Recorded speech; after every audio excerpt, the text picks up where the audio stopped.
Thank you. Good afternoon. I am Lori Lightfoot, a partner in Merritt Brown Chicago office and co-leader of the firm's commercial litigation practice. Joining me today as a co-presenter is my partner, Mike Hermsen. Mike is also a Chicago-based partner and a member of the firm's corporate and securities practice. Before we begin, I have a few housekeeping announcements. First, as we go along, we hope that you will ask questions by using the Q&A panel on the right side of your screen. We will make every effort to answer questions toward the end of the webinar. However, if we are unable to answer your question during the presentation, or if you think of other questions along the way or after the fact, we will follow up with you directly once the webinar has ended, and we'll give you our contact information at that time. Second, regarding CLE credits, we will be providing an alphanumeric code during the presentation. In order to receive CLE credits, participants must record this code on the virtual sign-in sheet that was emailed to you with the login instruction for today's program. Finally, I have one caveat. Of course, as we're lawyers, we have to give caveats. The views that Mike and I express today are our own and should not be attributed to our firm or to our clients. With that said, we'll get started now with the presentation. The things that we want to cover today are reflected on this slide. Why disputes and litigation is so harmful, the kind of circumstances that give rise to these disputes, specific contractual provisions that are the most litigated that we've seen from our experience, and how to mitigate the harm once a dispute arises. Let's talk about the cost of litigating contract disputes, and many of you are obviously already conversant in these issues. One point is that the longer the litigation lingers, the more it's going to cost. And it costs not only financially in hiring lawyers, engaging in protracted discovery, hiring expert witnesses, but depending on the nature of the dispute, it can also hurt your company's brand. So we're very conscious of that issue and why making sure that deals work and minimize the risk for litigation is important. Obviously, there's also the issue of business disruption. Many times, protracted litigation that goes on for multiple years will distract internal personnel. It can be an overhang on the business's operations, and it obviously always ends up in the diversion of resources to support the litigation effort that could otherwise be used in the business function.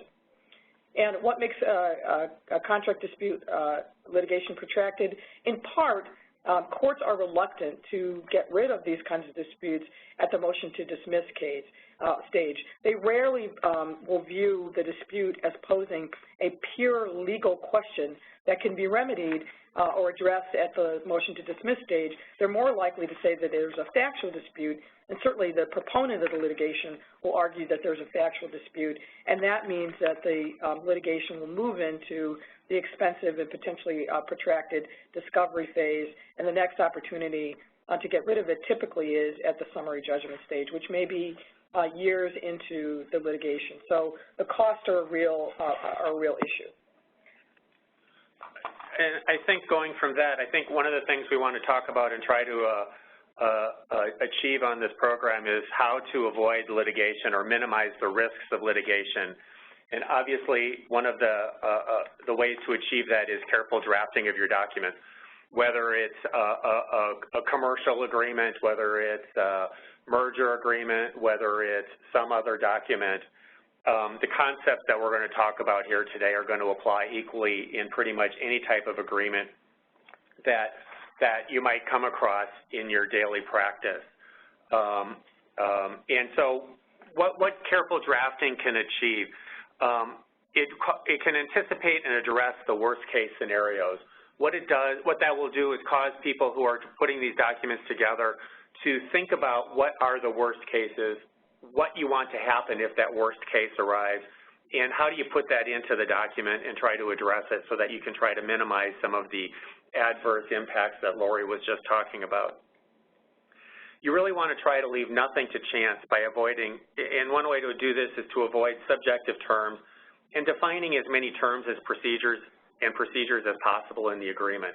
We're going to talk a little bit after this slide, what are some of the circumstances that give rise to potential conflicts and specific contractual provisions, and we're going to go over some of the things where issues have come up and how to maybe to try to think about addressing those when you're putting documents together.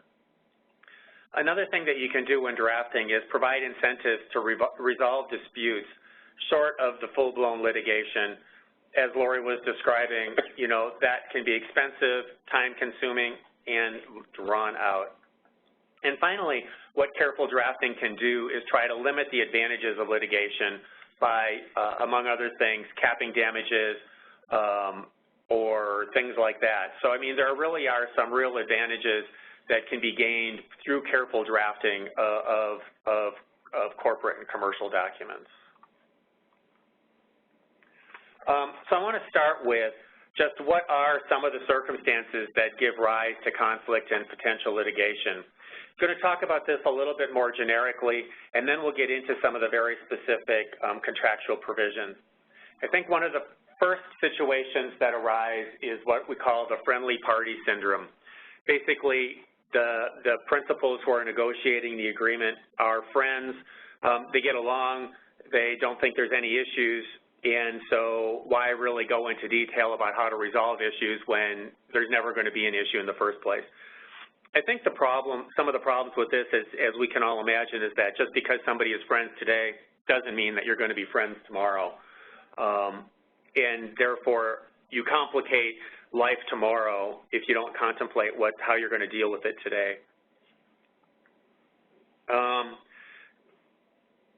Second, on the friendly party syndrome, oftentimes there's a meeting of a mind on the big terms, but people don't necessarily want to rush or push to have the document flesh out all of the details. You know, we're going to talk a little bit about earnouts. We're going to talk about indemnification and some other things. And we're going to see why having some of that detail is important if some of these worst case scenarios arise. And the third thing is because of the people are friendly parties, they don't want to negotiate and upset the situation and maybe lead to an unfriendly situation today. And really that may be a reason for negotiating is to help flesh out where there might be some difference of view or differences of opinion. For the second circumstance on a sort of a higher level basis that can give rise to conflict and potential litigation is the rush to close. Business people often want to sign up a deal, get the contract in place, want to sell a business, want to buy a business, and they want to get it done quickly, whether it's to get it done in a quarter, to get it done before the end of the year. And I think one of the challenges for the drafters of documents is how do you balance the inevitable pressures to get the deal done quickly or to not over-lawyer a deal with the need to properly negotiate all of the important terms. I think one of the challenges with rush to close is that it leads people to not necessarily understand all of the provisions that are in the document. Somebody might only be focusing on the high-level provisions where there's been a meeting of the minds and not necessarily focusing on how all of the provisions are working together. It also can lead potentially to inconsistencies or ambiguities in the various provisions. Another of the circumstances that could give rise to conflict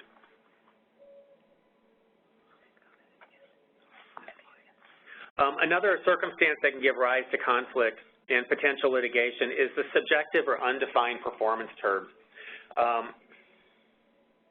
Fact inquiries, as Lori can probably tell us better, but fact inquiries often mean that it's virtually impossible to stop a claim at the motion to dismiss or the summary judgment stage because the facts are in dispute.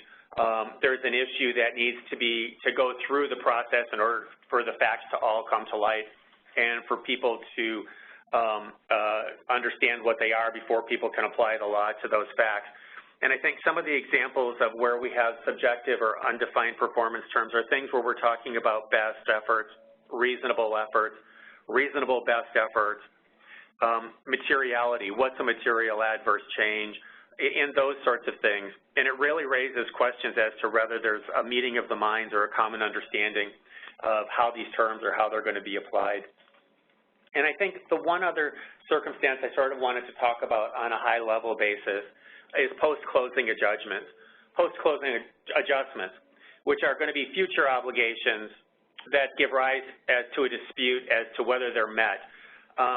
I think things that, and we'll talk about this a little bit later on when we talk about earnouts more specifically, but I think it's important to keep in mind when you're talking about post-closing adjustments and how to factor that into the document is how are the post-closing adjustments going to be calculated and verified? What's the dispute resolution mechanism in case there isn't an agreement as to what the numbers are or what the process is that was followed? And let me just add that of these topics that are listed on this particular slide, I've litigated and have current litigation involving one or all of them on the back end. These are real issues that parties, frankly, don't think about enough, and they do end up in litigation, and they're very costly and distracting to the business. The other thing that I would also add on this is you really need to make sure, particularly the terms that you're defining or how the deal will be structured or indemnification, alternative dispute resolutions, those kinds of provisions that you put in to try to avoid litigation, that you try to add clarity to, make sure you understand how those are defined in the particular jurisdiction that's going to be the prevailing law if a dispute does arise. Sounds like a very simple and straightforward thing, but again, I've litigated cases where that work wasn't done on the front end by the people who were crafting the deal. They had a general notion but hadn't checked in on the current state of precedent in the particular jurisdiction, and it caused the client problems on the back end. So you'll hear me say this several times probably over the course of this webinar. It's helpful, I think, when you're putting a deal together to actually have a practicing litigator as part of your deal team for a host of reasons, but not the least of which they can help guide you through the cautionary tales that they've seen litigated actively in a particular jurisdiction. And I think, following from that, Lori, I think not only the litigator, obviously the litigator will provide that perspective and help in trying to weigh how you want to analyze how you want to proceed and put in various provisions and how you want to draft them. But I think you also need to be thinking about the other experts that you might need as part of the drafting. We're going to talk a little bit about reps and warranties, and you're going to need subject matter experts who will be able to provide their practical experience about how those provisions are commonly interpreted, how they're applied, what it means when you're giving a rep or warranty, whether you need to take an exclusion or anything like that. So the litigator provides the helpful balance on ways to minimize the risk of litigation, but the other experts also help you in that area as far as the drafting goes and how some of these things are going to be interpreted. And let me just add that same, I think, rule applies when you're thinking about settlement agreements. Settlement agreements are deals. They're deals that have to be structured in a particular way. And certainly if you're talking about the resolution of a complicated putative class action, you're going to want to have as many subject matter experts eyeball the deal document before it's finalized as possible to think about things like, do the terms make sense? Are they defined consistently? Whatever the payout is or how the deal is structured, does the deal flow correctly? What are the tax implications for the client in thinking about a particular settlement agreement? All of those questions are issues that a normal litigator may or may not have expertise in, and bringing in those subject matter experts I think is critically important because, unfortunately, as we all know, settlement agreements also get litigated. So we're going to move on to the next topic and talk about specific contractual provisions. Mike, do you want to start? Sure, and I think what we want to do here is highlight some of the contractual provisions where we see litigation. What are some of the things that cause the litigation to arise in connection with that provision? And maybe one other thing I want to say before we sort of get started in this, and maybe I should have said it earlier, is litigation between parties is not necessarily common in contracts, commercial contracts, mergers and acquisition contracts, and all of those sorts of things. But when it does come up is when it has a potential worst case effect on one or both of the parties. And really what this is trying to do is minimize that. We're not trying to say that these types of litigation come up often or in almost every case or things like that. This really is more of it's just trying to be cautionary for people to keep in mind as they're putting these things together and minimizing the potential for overall cost and expense.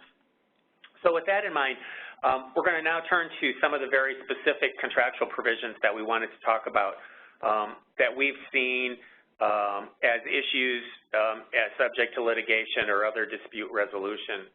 And the first one I wanted to talk about is indemnification.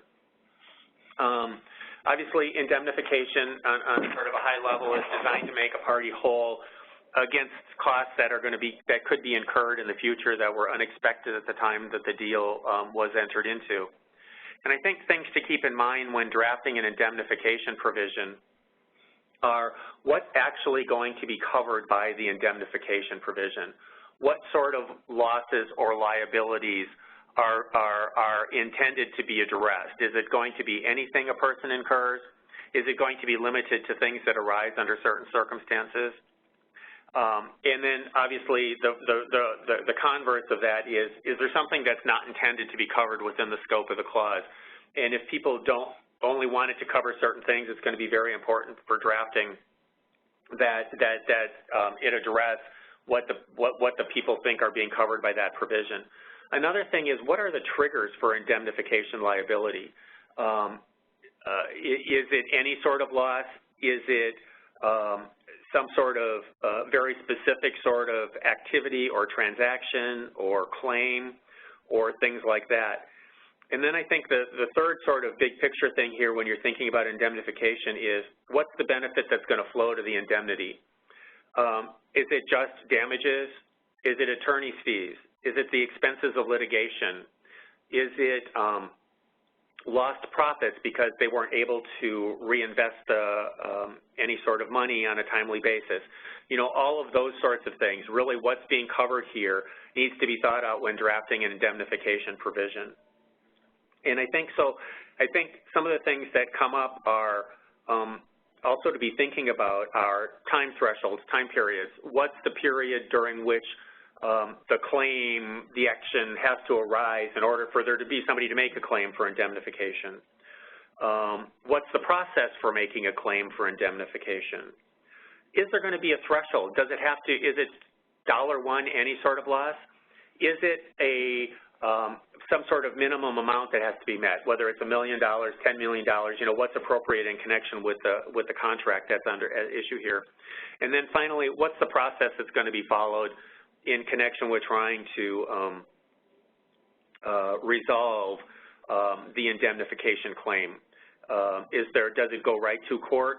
Is there a process outside of court? How does it work?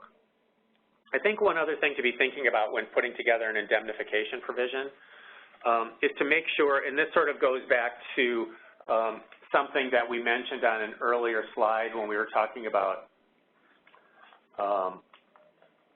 what are the circumstances that give rise to conflict and potential litigation, the rush to close. But I think when you're drafting, as you think about these things and you draft the indemnification provision, you also need to make sure that there aren't any sort of differing provisions in the agreement that are in conflict that make it unclear as to whether indemnification will be triggered or not. That will also be something that could cause future litigation just over additional to what otherwise could be contemplated that could have easily been addressed by careful drafting in the first place. Another area that gives rise to potential disputes is the standards of care. And here again, you need to really be thinking about the worst case scenario.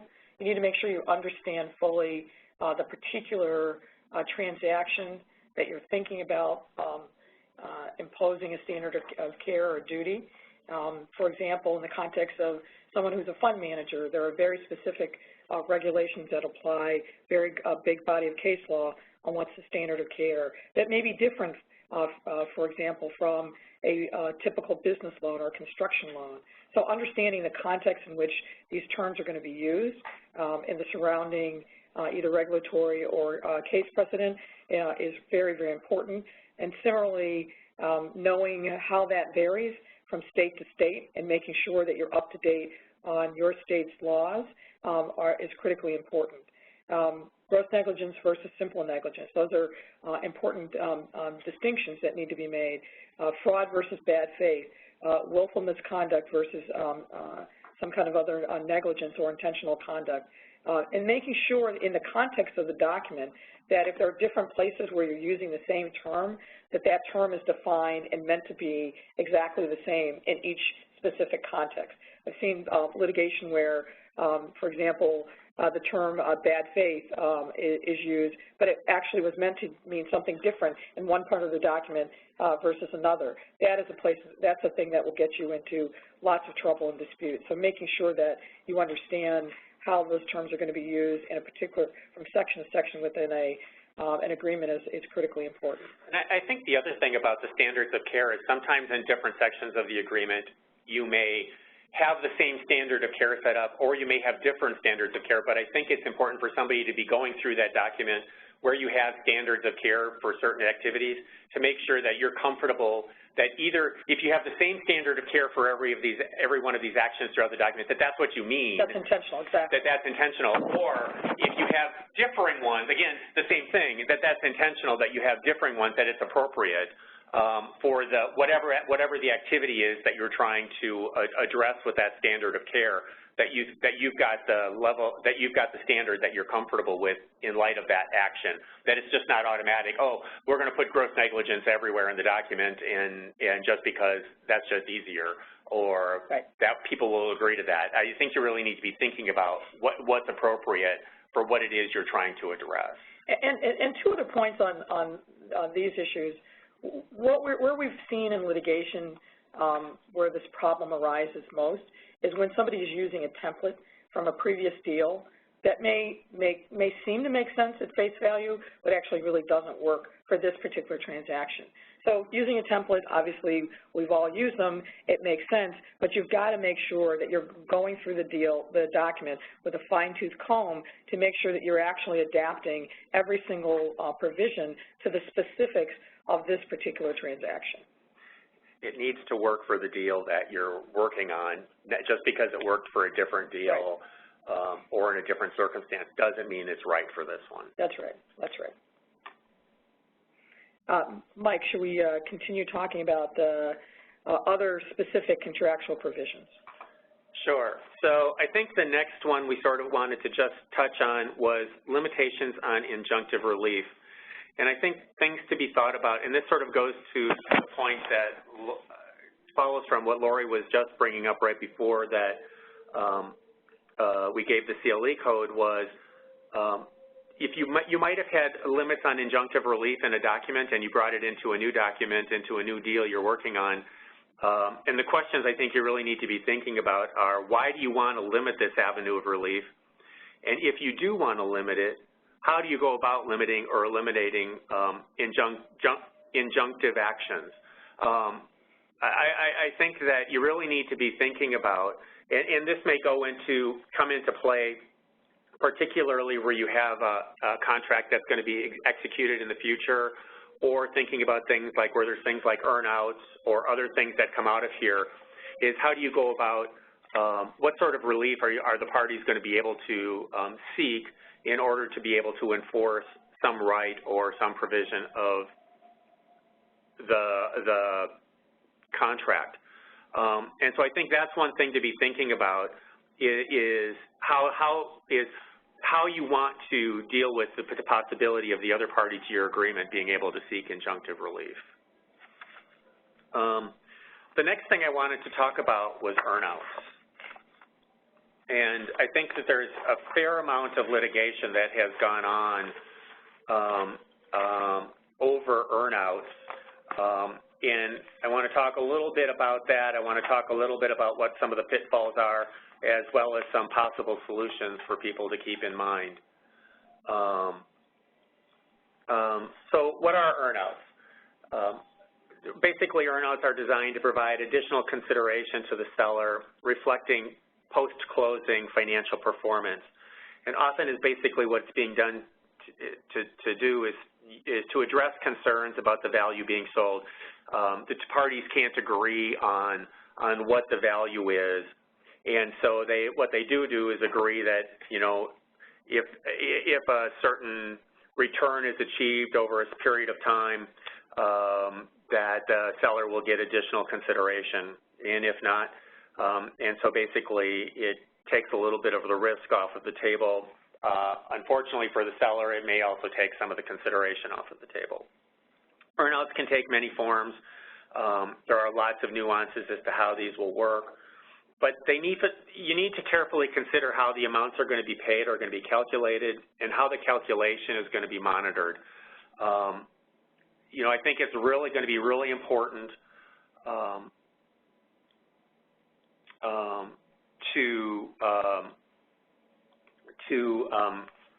oh, sorry, I just completely lost my train of thought.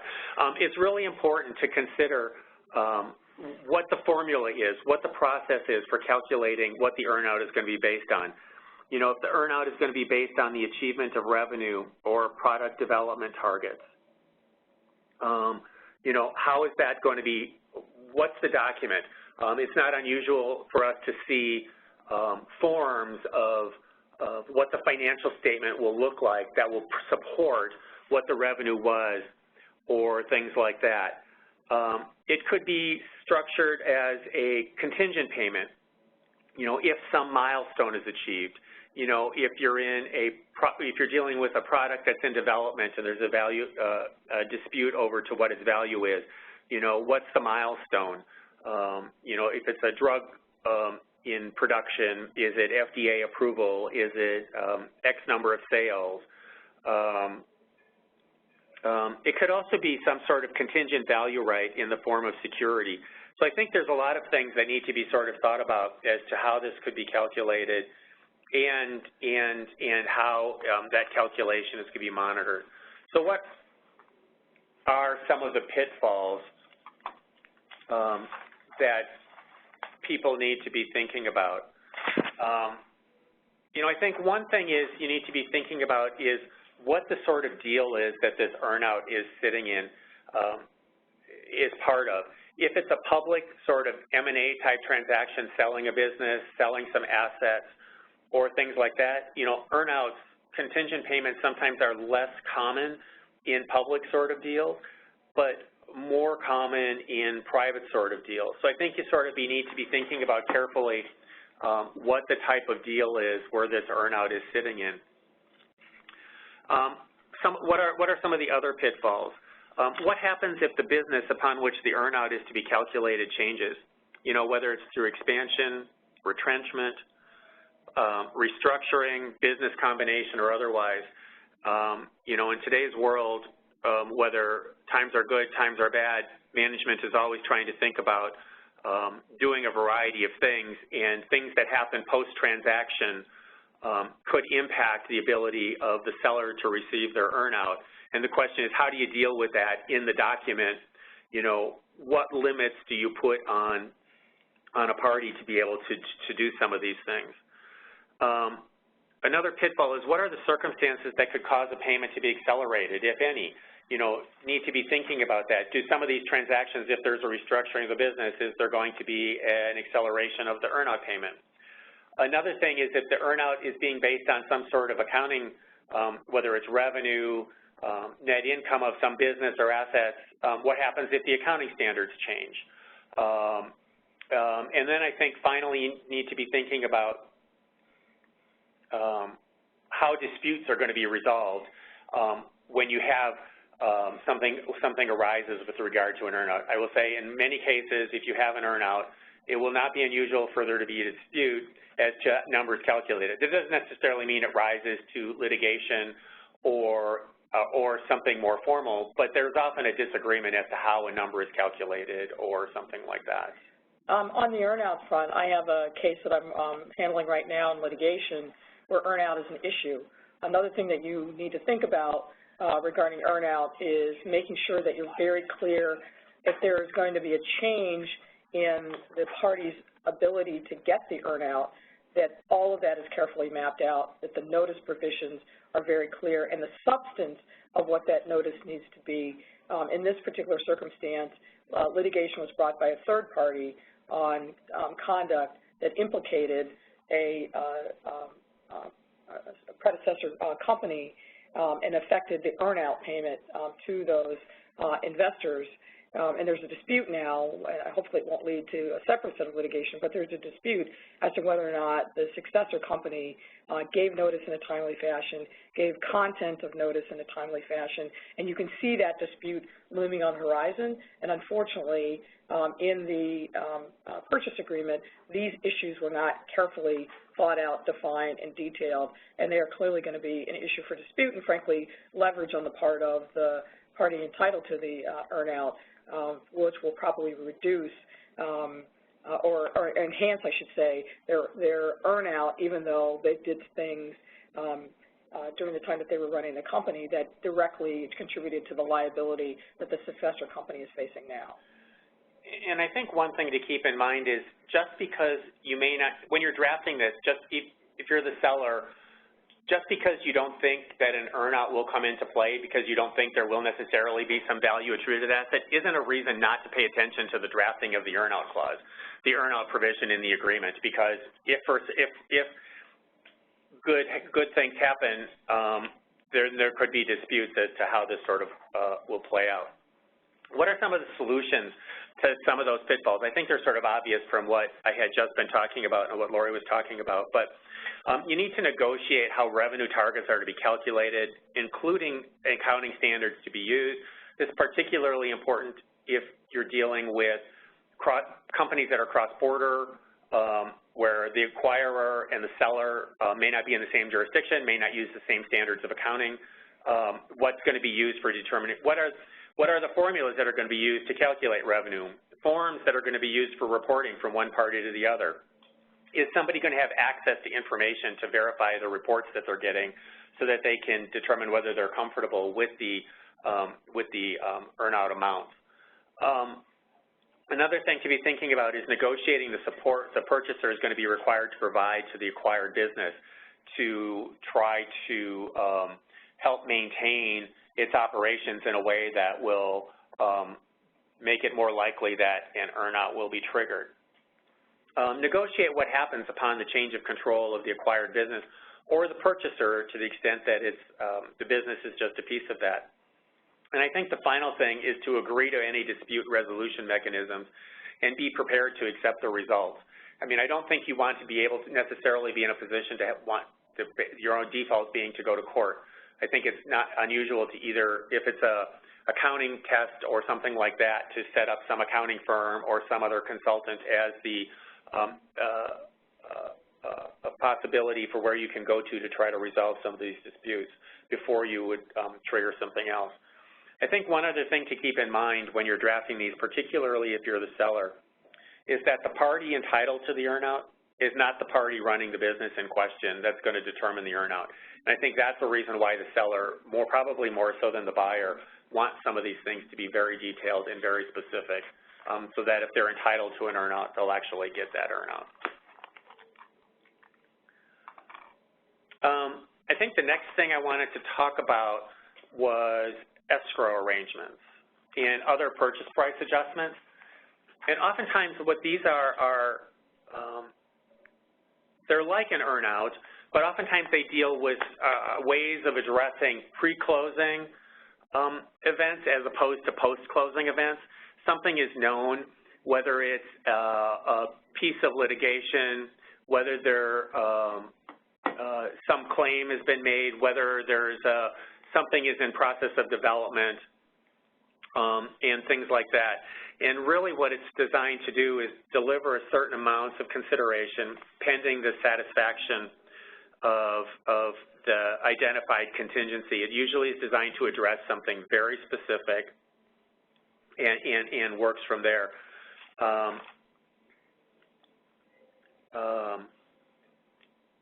Typically what happens is there's some amount of the proceeds that are agreed to for the business that are set aside for a specific period of time with an escrow agent pending the outcome of that specified contingency. And just like we were talking about under earn-outs, I think you want to negotiate the terms of what the escrow agent, the escrow agreement is going to look like. When can something be released from escrow? who can release something from escrow? Does it have to be agreed to by the parties? Can one person just certify? I mean, how is all of this going to work? How long is the escrow supposed to sit for?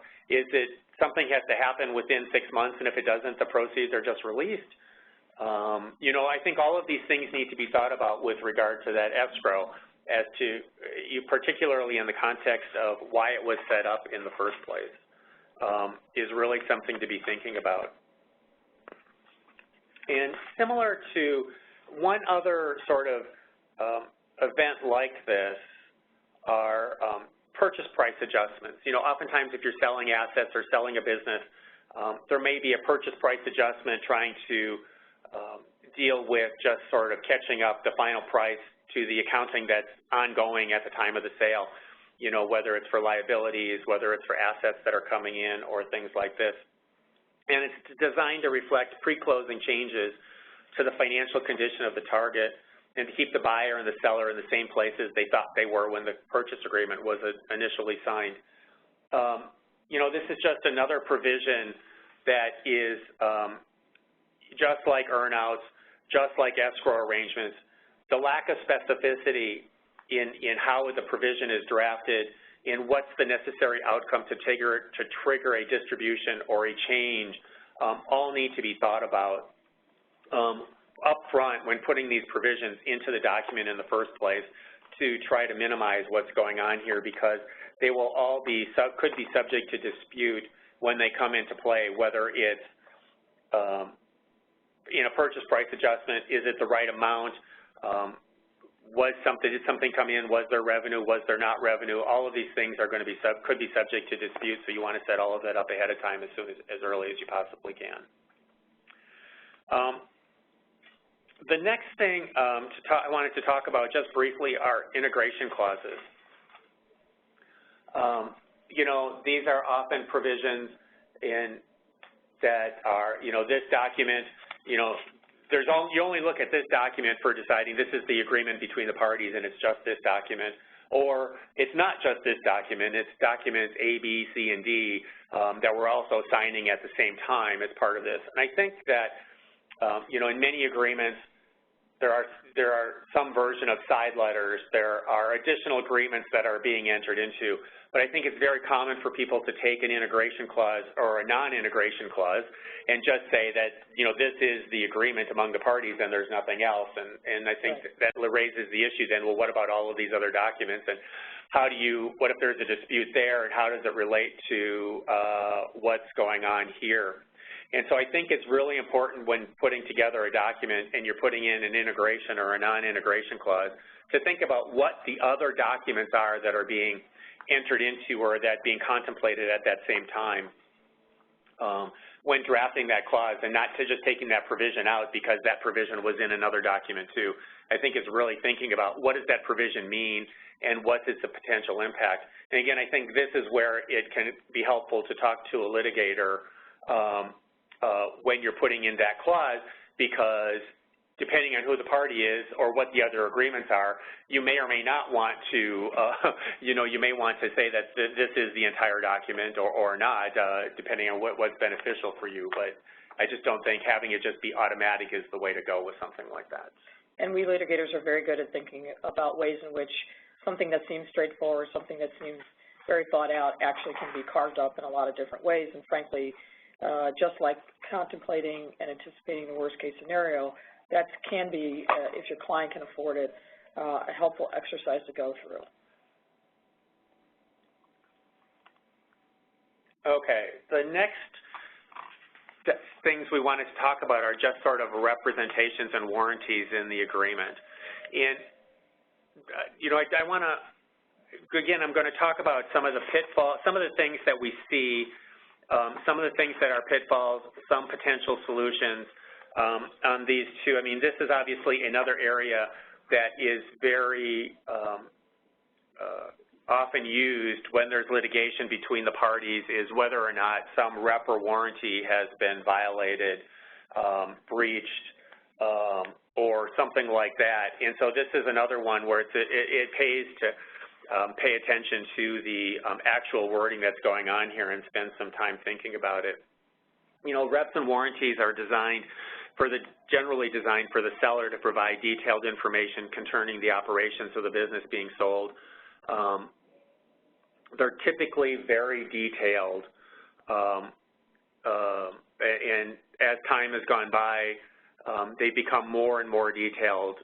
Buyers want to know more information or want to, maybe I'll go to the next part first, but in part this is just an allocation of risk between the seller and the buyer wants to have the seller provide more information so that the risk is actually sitting there on the seller for having told or not having told the buyer something.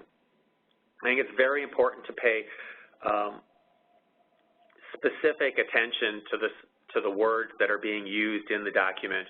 As we were talking about earlier, this will be a place where the litigator can provide some very helpful thoughts as to how you're responding, how you're proposing to edit, how you're proposing to change some of the form provision that you're being handed. It's also an area where the other experts will be very helpful, whether it's in employee benefits, whether it's in real estate, whether it's in Foreign Corrupt Practices Act, some other regulatory business. These are where you really need to, if you don't have the experts readily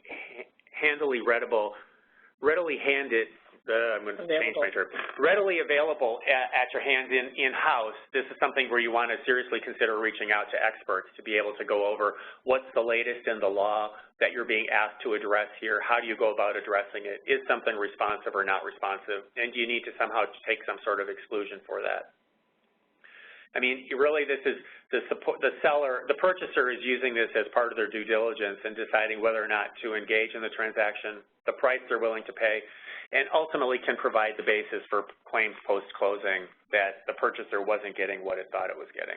One other thing that I would add on the reps and warranties is I've seen deals structured where the reps and warranties are as of a particular day and may be good for some period of time thereafter. But one thing that, in another matter that I'm handling that we're litigating is something happened in the transition period between the close of the deal to the new company actually assuming full control, and there were some material changes that were made in a product that weren't disclosed and frankly didn't come to surface until a year plus later, but there was nothing in the purchase agreement that anticipated that transition period and specific reps and warranties around how the business was going to be operated, and particularly the material product, which was the main attraction of this particular company. So thinking about the time period in which those reps and warranties are going to live and still be valid is a really important thing for consideration during the drafting period. Which goes to, I think, one of the first pitfalls I wanted to mention, which is not enough attention being paid to the specific words that are used. I mean, if you have a survival period for when a claim could be brought or something like that, you need to be thinking about what it is that's important to you about the deal and when is that event likely to surface, and make sure that you're covered by your drafting of your document, whether it's in the rep and warranty or whether it's in some other provision of the agreement, so that you would particularly as the purchaser are going to be protected. I think another pitfall is people just not always understanding the importance or implications of the specific words that are used. And this comes in part, I think, in the interplay between the business people who might be negotiating an agreement and the lawyers who might be drafting or documenting an agreement. I think it's really important that the business people and the lawyers on the same side actually understand how the words that are there are going to be interpreted, and so that because two people may look at the same set of words and think that they're going to be read differently, and if you're on the same side, you ought to at least get on the same page when you're putting them there, because that will just help. And again, as Lori was mentioning with survival, I think make sure that any potential remedies that exist for breaches of reps and warranties address the time that it might take for the breach to surface or the risks that could have arisen. And so I think, again, the solutions to these are pretty obvious from the things Lori and I have just been talking about. it's really important to carefully vet the wording of each of the reps and warranties. Some of the reps may seem more standard or more routine or whatever, but I don't think you should just not pay attention to it because that's what you're thinking. It may turn out to be an important rep or warranty in your case if there's an issue that arises later on. Make sure that if you have an exception to the document, to the drafting, that it's highlighted either in the applicable provision or in a schedule to the operative agreement. This really is a negotiating point. As I started with earlier in this section, in part that sometimes this is an allocation of risk and one party may not accept that exception and people will have to decide whether or not to go forward. But again, it raises that dispute, that issue up front, and people can make a better decision whether to proceed if they have that addressed up front. And again, engage subject matter experts. I think the last thing to be thinking about for a solution is if there are oral understandings that people of both sides are talking about, make sure that they get reduced to writing in the document. Don't rely on the fact that you talked to somebody and somebody said, oh yeah, that's how we'll read it. If it was important enough to raise in the first place, it's probably important enough to make sure that the wording in the document reflects that. Ultimately, because as we were talking about earlier, this also then goes to the integration clause and things like that. I think the last sort of contractual provision we wanted to talk about were deal termination conditions and fees. I think it is probably, these are provisions that are going to be designed to clarify the conditions upon which a transaction can be terminated and the compensation, if any, that's going to be due to a party as a result of the termination. But I think it's important not necessarily to place undue reliance on a material adverse change clause.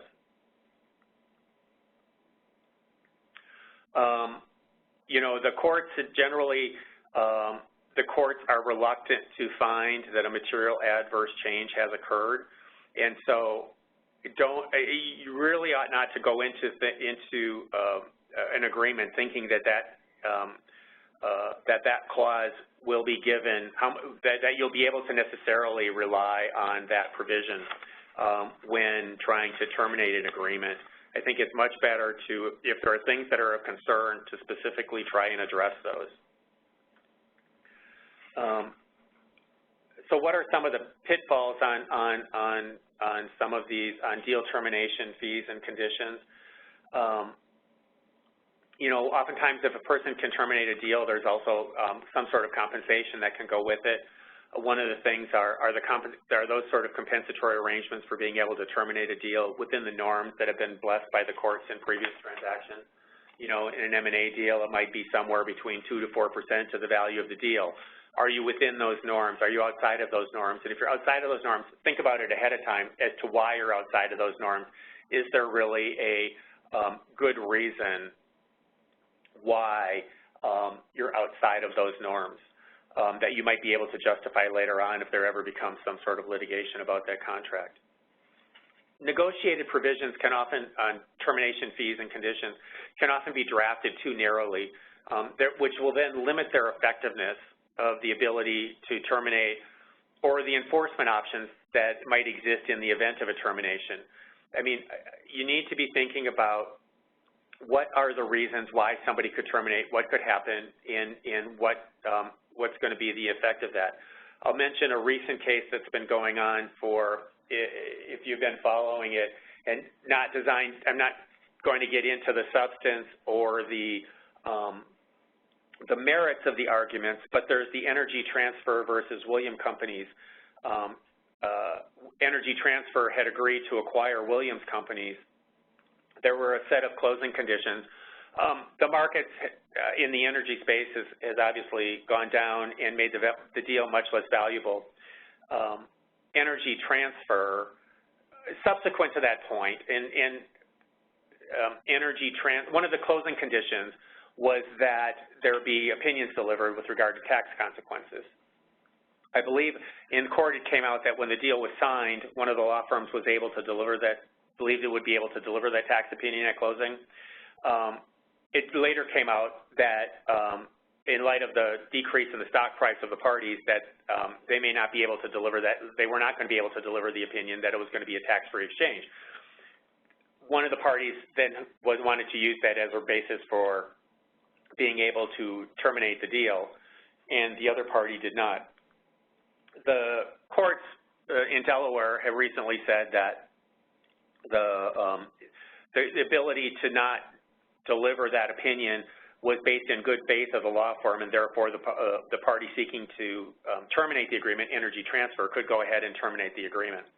Williams Company doesn't agree with that. This case is still ongoing. I believe that they have appealed that decision and stuff like that. So it's really important to think about the things that you have set up as closing conditions and what could cause those closing conditions not to be satisfied. And if those closing conditions aren't satisfied, what will be the impact on your agreement? Does it cause an additional compensation anyway? Is there an extended period of time before the deal? You know, various things like that I think are going to be really important now in light of this case for people to be thinking about what's the impact of the closing conditions. What are a couple solutions? Before finalizing a transaction document, consider all of the ways that a deal could be terminated and make sure that the parties understand what those provisions are, and that if a party is intended to be compensated, that compensation is provided for the agreement in all of the appropriate circumstances. Closing conditions need to be drafted taking into account any of the concerns about the ability of a party to consummate the transaction. In light of the fact that courts are reluctant to find that a material adverse change has occurred in the business, you need to carefully consider the definition of material adverse change that is in an agreement and whether it should be revised to address more specifically known issues. And then I think ultimately, whoever the decision maker is on an agreement, whether it's a senior business person, whether it's a board of directors, or whoever, I think it's important to make sure that they're aware of the risks being taken when drafting closing conditions and termination provisions, particularly if there are ambiguities that somebody could seek to try to take advantage of.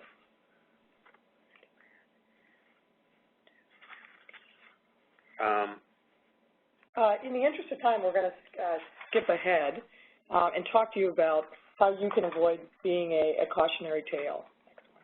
Next slide. Let's go to 18.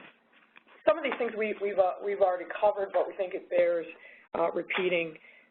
Don't rush to sign a deal before you've thought through how the deal works, and particularly the worst case scenarios. All that's going to do is cause headaches for you later on. Courts are going to generally find in favor of the clear meaning of the words in an agreement, so make sure that you're using the words in the way that you want them to be used, that they are properly defined in the context of that particular agreement and deal, because courts are going to impose the clear meaning even if it's not what the parties themselves intended. If there's a concern about the ability of a party to consummate a deal, make sure that that's addressed in the document, and all the contingencies that flow should be mapped out in the agreement. And as we talked about, make sure that the provisions in the agreement are not internally inconsistent. Next slide. Mike, you want to pick up here? Sure. I think the next one here is draft dispute resolution mechanisms with specificity to avoid going to a court for advice or interpretation. I know we skipped over the slide that dealt with dispute resolution, but dispute resolution can resolve disagreements at a much lower cost and may be much speedier than going to court. And so it's really important to think about, do you want some sort of dispute resolution mechanism built into the agreement short of being able to go to court? And if you do, I think it's really important to agree and spell out in the agreement the provisions that will be used and how they're going to operate. The that one. The next one is, when drafting earn-out, purchase price adjustment, escrow agreement provisions, be specific, including how the targets are to be calculated, what accounting standards are to be used, are there forms that are going to be used for one party to report to the other party what their views are on amounts, are both parties going to have access to the information to verify the results so that people are operating with the same basis in trying to decide? And again, what's the method for resolving any disputes that exist with regard to, is there going to be a purchase price adjustment, is a party entitled to an earn-out, et cetera. And finally, I think we just want to point out, remember to engage appropriate subject matter experts, whether it's a litigator or a real estate person, a tax person, thank you, a benefits person, to make sure that the disclosures are accurately reflected and you understand what is being agreed to, and it really works with the business and with the deal and the results that you're trying to achieve. I'm going to give you the CLE code one more time, and then we have time for one question. We have a question, which is, have you seen any agreements where the parties refer to specific case law in the agreement itself with regard to how certain terms are to be defined / interpreted? Mike, I don't know about your experience, but I actually have seen such agreements. It's a little bit rare in my experience. More common is that the parties will take the holding of a particular case that they think is bears on a particular term or provision of their deal, and then they'll use that terminology in the agreements without the specific case citation. Yeah, I think that's right. I mean, again, it's very rare to refer to the case law itself. I think one of the issues as the lawyer I would have with that is case law can change. Yes.